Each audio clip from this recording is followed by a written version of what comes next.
Kita bertemu lagi saudara-saudariku yang terkasih. Kembali Anda berjumpa dengan saya Pastor Igo Walerubun MEC dalam Kisah Para Orang Kudus Setiap Hari. Hari ini tanggal 4 Oktober kita memperingati dua orang kudus di dalam gereja kita, yakni Santo Fransiskus Assisi pengaku iman dan Santo Quintinus martir. Yang pertama, Santo Fransiskus Assisi pengaku iman. Giovanni Francesco Bernardone lahir di Assisi, daerah pegunungan Umbria, Italia Tengah pada tahun 1182. Ayahnya Pietro Bernardone seorang pedagang kain yang kaya raya, sedangkan ibunya Johanna Donapica seorang putri bangsawan Picardia, Perancis. Ia dipermandikan dengan nama Giovanni Francesco Bernardone, tetapi kemudian lebih dikenal dengan nama Francesco karena kemahirannya berbahasa Perancis yang diajarkan ibunya. Ayahnya sangat memanjakan dia sehingga ia bertumbuh menjadi seorang pemuda yang suka berfoya-foya dan pemboros. Pada usia 20 tahun, ia bersama teman-temannya terlibat sebagai prajurit dalam perang saudara antara Assisi dan Perugia. Dalam pertempuran itu ia ditangkap dan dipenjara selama setahun hingga jatuh sakit setelah dibebaskan. Pengalaman pahit itu menandai awal hidupnya yang baru. Ia tidak tertarik lagi dengan usaha dagang ayahnya dan corak hidup mewahnya dahulu. Sebaliknya, ia lebih tertarik pada corak hidup sederhana dan miskin, sambil lebih banyak meluangkan waktu untuk berdoa di gereja, mengunjungi orang-orang di penjara, dan melayani orang-orang miskin dan sakit. Sungguh suatu keputusan pribadi yang datang di luar bayangan orang tuanya dan orang sedaerahnya. Tidak lama kemudian, ketika sedang berdoa di gereja San Damian di luar kota Assisi, ia mendengar suatu suara keluar dari salib Yesus. "Fransiskus, perbaikilah rumahku yang hampir roboh ini." Fransiskus tertegun sebentar, lalu dengan yakin mengatakan bahwa suara itu adalah suara Yesus sendiri. Segera ia lari ke rumah. Tanpa banyak pikir, dia mengambil setumpuk kain mahal dari gudang ayahnya, lalu menjual kain-kain itu. Uang hasil penjualan kain itu diberikan kepada pastor paroki San Damian untuk membiayai perbaikan gereja itu. Akan tetapi, pastor menolak pemberiannya itu. Ayahnya marah besar, lalu memukul dan mengunci dia di dalam sebuah kamar. Ibunya jatuh kasihan, lalu membebaskan dia dari kurungan itu. Setelah dibebaskan ibunya, ia kembali ke gereja San Damian. Ayahnya mengikuti dia ke sana, memukulnya sambil memaksa dia mengembalikan uang hasil penjualan kain itu. Dengan tenang, ia mengatakan bahwa uang itu sudah diberikan kepada orang-orang miskin. Ia juga tidak mau kembali lagi ke rumah meskipun ayahnya menyeret dia pulang. Ayahnya tidak berdaya, lalu meminta bantuan Uskup Assisi untuk membujuk Fransiskus agar mengembalikan uang itu. Fransiskus patuh pada uskup. Di hadapan Uskup Assisi, ia melucuti pakaian yang dikenakannya sambil mengatakan bahwa pakaian-pakaian itu pun milik ayahnya. Dan sejak itu, hanya Tuhanlah yang menjadi ayahnya. Sang uskup memberikan kepadanya sehelai mantel dan sebuah ikat pinggang. Inilah pakaian para gembala domba dari Umbria yang kemudian menjadi pakaian para biarawan Fransiskan. Fransiskus tidak kecut, apalagi sedih hati dengan semua yang terjadi atas dirinya. Ia bahkan dengan bangga berkata, "Nah, sekarang barulah aku dapat berdoa dengan sungguh-sungguh, Bapa kami yang ada di surga." Dan sejak saat itu sabda Yesus, "Barang siapa yang mau mengikuti aku, ia harus menjual segala harta kekayaannya dan membagikannya kepada orang miskin, menjadi dasar hidupnya yang baru." Sehari-hari ia mengemis sambil berkhotbah kepada orang-orang yang ada di sekitar gereja San Damiano. Ia menolong orang-orang miskin dan penderita lepra dengan uang yang diperolehnya setiap hari. ia sendiri hidup miskin. Kalau ia berbicara tentang nasihat-nasihat Injil, ia menggunakan bahasa lagu-lagu cinta yang populer dan bahasa-bahasa puitis. Ia sendiri rajin menyusun puisi dan selalu membacakannya dengan keras kalau ia berjalan-jalan. Orang sekitar menyebut dia dengan nama poverello, lelaki miskin. Cara hidupnya yang miskin tetapi selalu gembira dan penuh cinta kepada orang-orang miskin dan sakit menarik minat banyak pemuda. Pada tahun 1209 ada 3 orang bergabung bersamanya, yaitu Bernardus Guantevale, seorang pedagang kaya, Petrus Catana, seorang pegawai, dan Giles, seorang yang sederhana dan bijak. Harta benda mereka dipakai untuk melayani kaum miskin dan orang-orang sakit. Bersama dengan 3 orang itu, Fransiskus membentuk sebuah komunitas persaudaraan yang kemudian berkembang menjadi sebuah ordo, yaitu Ordo Saudara-saudara Dina atau Ordo Fransiskan. Tidak ketinggalan, ada juga wanita yang mengikuti Fransiskus. Clara, seorang gadis Assisi, meninggalkan rumahnya dan bergabung bersama Fransiskus. Bagi Clara dan kawan-kawannya, Fransiskus mendirikan sebuah perkumpulan khusus.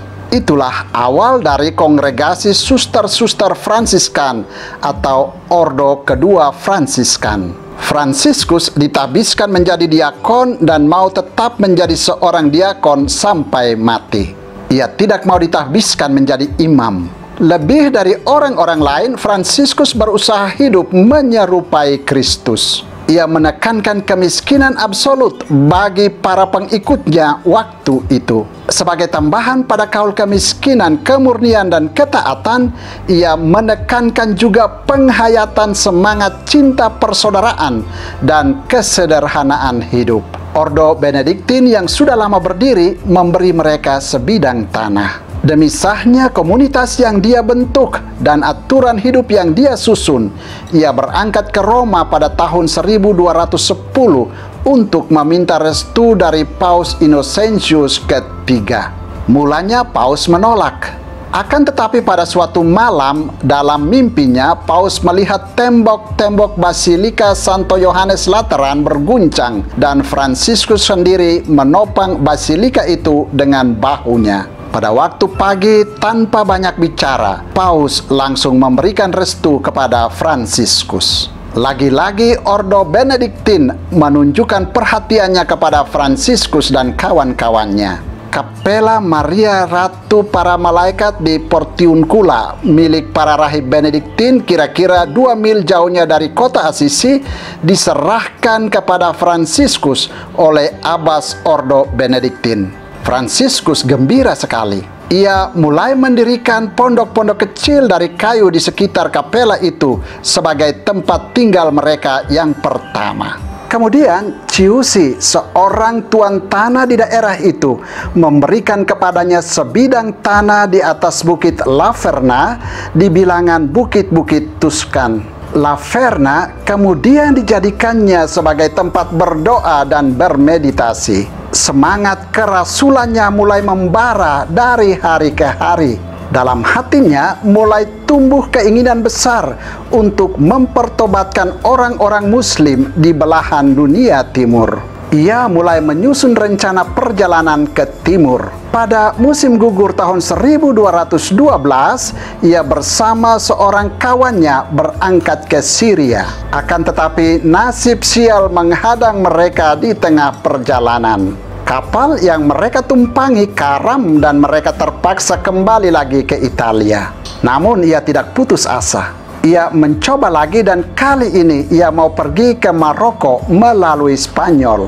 Sayangnya sekali lagi niatnya tidak bisa terlaksana karena ia jatuh sakit. Pada bulan Juni tahun 1219, ia sekali lagi berangkat ke belahan dunia timur bersama 12 orang temannya. Mereka mendarat di Damietta, delta Sungai Nil, Mesir. Di sana mereka menggabungkan diri dengan pasukan perang salib yang berkemah di sana. nasib sial menimpa dirinya lagi. Ia ditawan oleh Sultan Mesir. Saat itu menjadi suatu peluang baik baginya untuk berbicara dengan Sultan Islam itu. Sebagai tawanan, ia minta izin untuk berbicara dengan Sultan. Ia dapat mempertobatkannya. Sultan menerima dia dengan baik sesuai adat sopan santun ketimuran. Namun pertemuan itu sia-sia saja. Sultan tidak bertobat dan menyuruhnya pulang kepada teman-temannya di perkemahan setelah mendengarkan khotbahnya. Setelah beberapa lama berada di Tanah Suci, Fransiskus dipanggil pulang oleh komunitasnya. Selama beberapa tahun, ia berusaha menyempurnakan aturan hidup komunitasnya. Selain itu, ia mendirikan lagi Ordo Ketiga Fransiskan. Ordo ini dikhususkan bagi umat-umat awam yang ingin mengikuti cara hidup dan ajarannya sambil tetap mengemban tugas sebagai ayah dan ibu keluarga atau tugas-tugas lain di dalam masyarakat. Para anggota ordo ini diwajibkan juga untuk mengikrarkan kaul kemiskinan dan kesucian hidup. Kelompok ini lazim disebut kelompok tersier. Tugas pokok mereka ialah melakukan perbuatan-perbuatan baik di dalam keluarga dan masyarakat dan mengikuti cara hidup Fransiskan tanpa menarik diri dari dunia. Ordo Fransiskan ini berkembang dengan pesat dan menakjubkan. Dalam waktu relatif singkat, komunitas Fransiskan bertambah banyak jumlahnya di Italia, Spanyol, Jerman, dan Hungaria. Pada tahun 1219, anggotanya sudah 5.000 orang. Melihat perkembangan yang menggembirakan ini, maka pada tahun 1222, Paus Honorius III secara resmi mengakui komunitas religius Fransiskan beserta aturan hidupnya. Pada tahun 1223, Fransiskus merayakan Natal di daerah Greccio. Upacara malam Natal dirayakan di luar gereja. Dia menghidupkan kembali gua Bethlehem dengan gambar-gambar sebesar badan. Penghormatan kepada kanak-kanak Yesus yang sudah menjadi suatu kebiasaan gereja dipopulerkan oleh Fransiskus bersama para pengikutnya. Pada umur 43 tahun, ketika sedang berdoa di Bukit Laverna, sekonyong-konyong badannya terasa sakit dan muncul di kaki dan tangan serta lambungnya luka-luka yang sama seperti luka-luka Yesus. Itulah stigmata Fransiskus. Luka-luka itu tidak pernah hilang sehingga menjadi sumber rasa sakit dan kelemahan tubuhnya. Sejak peristiwa ajaib itu, Fransiskus mulai mengenakan sepatu dan mulai menyembunyikan tangan-tangannya di balik jubahnya. Fransiskus dikagumi orang-orang sesamanya bahkan hingga kini karena berbagai karunia luar biasa yang dimilikinya. Ia dijuluki sahabat alam semesta karena cintanya yang besar dan dalam terhadap alam ciptaan Tuhan. Semua ciptaan menggerakkan jiwanya untuk bersyukur kepada Tuhan dan memuliakan keagungannya. Seluruh alam raya beserta isinya benar-benar berdamai dengan Fransiskus. Ia dapat berbincang-bincang dengan semua ciptaan seperti layaknya dengan manusia. Semua disapanya sebagai saudara. Saudara matahari, saudari bulan, saudara burung-burung, dan saudara-saudari yang lain. Ia benar-benar menjadi sahabat alam dan binatang. Lama-kelamaan kesehatannya semakin menurun dan pandangan matanya mulai kabur. Dalam kondisi itu, ia menyusun karyanya yang besar, Gita Sang Surya. Salah satu kidung di dalamnya yang melukiskan tentang keindahan saling mengampuni dipakainya untuk mendamaikan uskup dengan penguasa Asisi yang sedang bertikai. Ia diminta untuk mendamaikan keduanya. Untuk itu, ia menganjurkan agar perdamaian itu dilakukan di halaman istana uskup bersama beberapa imam dan pegawai kota. Ia sendiri tidak ikut serta dalam pertemuan perdamaian itu. Namun ia mengutus kedua orang rekannya ke sana dengan instruksi untuk menyanyikan lagu Gita Sang Surya yang telah ia tambahi dengan satu bagian tentang keindahan saling mengampuni. Ketika mendengar nyanyian yang dibawakan dengan begitu indah oleh dua orang biarawan Fransiskan itu, uskup dan penguasa Assisi itu langsung berdamai tanpa banyak bicara. Menjelang tahun-tahun terakhir hidupnya, ia mengundurkan diri. Sebab di antara saudara-saudaranya seordo terjadilah selisih paham mengenai penghayatan hidup miskin seperti yang dicintai dan dihayatinya sendiri. Pada tanggal 3 Oktober tahun 1226, dalam umur 44 tahun, Fransiskus meninggal dunia di Kapela Portiuncula. 2 tahun berikutnya, ia langsung dinyatakan kudus oleh gereja.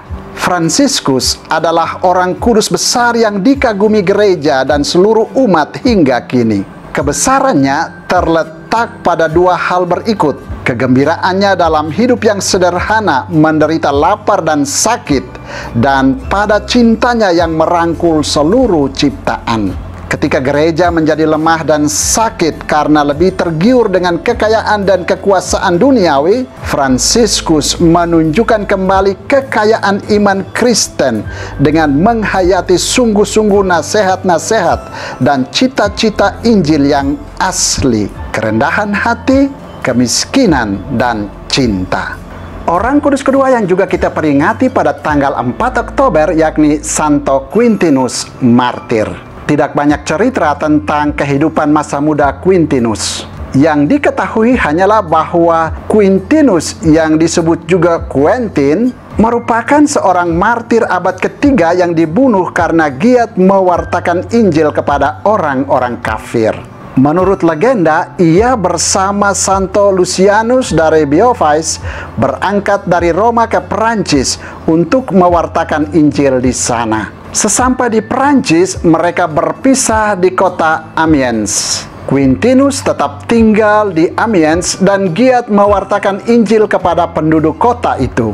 Khotbah dan caranya mengajar sangat menarik sehingga ia berhasil menobatkan banyak orang dan mempermandikan mereka.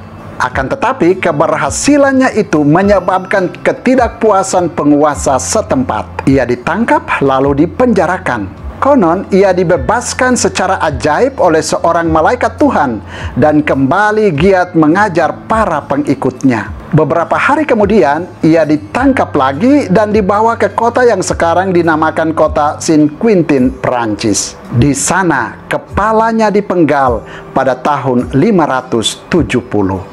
Saudara, demikianlah 2 orang kudus yang kita peringati pada tanggal 4 Oktober, yakni Santo Fransiskus Assisi pengaku iman dan Santo Quintinus Martir.